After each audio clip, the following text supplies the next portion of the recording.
Habang nagpapatulog nga pala ako sa batang maliit, itong si kuya nakita ko, ayan, at may pasayaw-sayaw pa nga. Bihira ko na lang talagang makita si kuya na ganito, at salamat nga rin at hindi na nga rin siya umiiyak ngayon. What I mean, umiiyak naman pero hindi na nga rin siya masyado ngayon. 2 araw na nga rin kasi na sa buong maghapon ay hindi na nga rin nagwala itong si kuya. At para talaga sa akin, malaking tulong na yon dahil alam nyo, may pagkakataon talaga na nagsasabay nga sila ng batang maliit at halos pati nga rin ako ay mapapaiyak na lang kapag ganun nga ang nangyayari na nagsasabay nga silang dalawa. Totoo nga yung sabi nila na mahirap talagang magpalaki at mag-alaga ng anak lalo na pagdating nga rin sa pagdidisiplina. Kasi sa pagdidisiplina pa lang ay tsak na uubusin talaga yung pasensya mo bilang isang nanay. Kaya nakaka-proud lang talaga yung mga nanay. Walang perpektong nanay pero alam niyo lahat ng nanay ginagawa talaga yung best para sa mga anak. Napakalayo na naman nga ng mga sinasabi ko sa inyo. Nang kinabukasan nga pala katapos namin kumain ni kuya, inuna ko lang paliguan ng batang maliit at nagsabay na nga rin kami ni kuya. Nakalimutan ko nga kanina na painumin nga itong batang maliit ng kanyang vitamins kaya eto katapos niyang maligo tsaka ko na nga lang siya pinainom. At ang kuya naman ay tapos ko na nga rin siyang painumin. Inalian ko nga rin pala dyan ang buhok nga ng batang maliit kasi mahaba na nga rin at ayan parang babae na nga rin. Siguro kung naging babae lang talaga itong si Sian ay talagang napakaganda. Charis! At nang katapos ko nga rin palang maasikaso ang 2 bata, eto pupunta nga pala kami doon kila nanay. Kuya naman, hindi talaga aalis ng bahay hanggat hindi nga dala yung mga laruan niya. Naghanap pa talaga siya ng pwedeng paglagyan nga ng kanyang mga laruan para madala nga lang. Eto, nakarating na nga rin pala kami dito kay nanay at tuwang-tuwa nga si kuya kasi nakalabas na naman nga ulit ng bahay.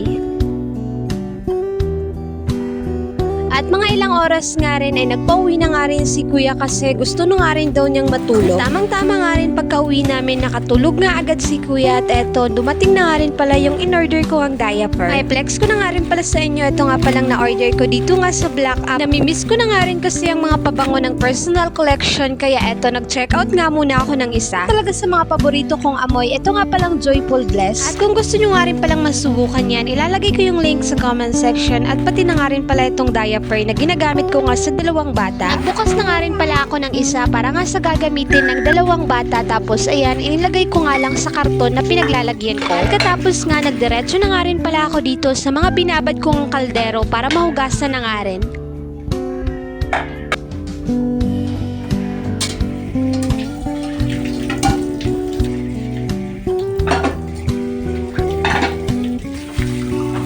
Kinabukasan naman, inilabas ko lang yung mga damit na nilabahan ko nga kagabi. Akala ko nga na maganda yung sikat ng araw, ang kaso nga lang mga ilang oras ay pinasok ko nga rin itong mga damit kasi nga umulan. At ayun lang po naman ang kaganapan namin ngayong araw. Simpleng buhay, simpleng mini vlog. O siya, see you in my next vlog.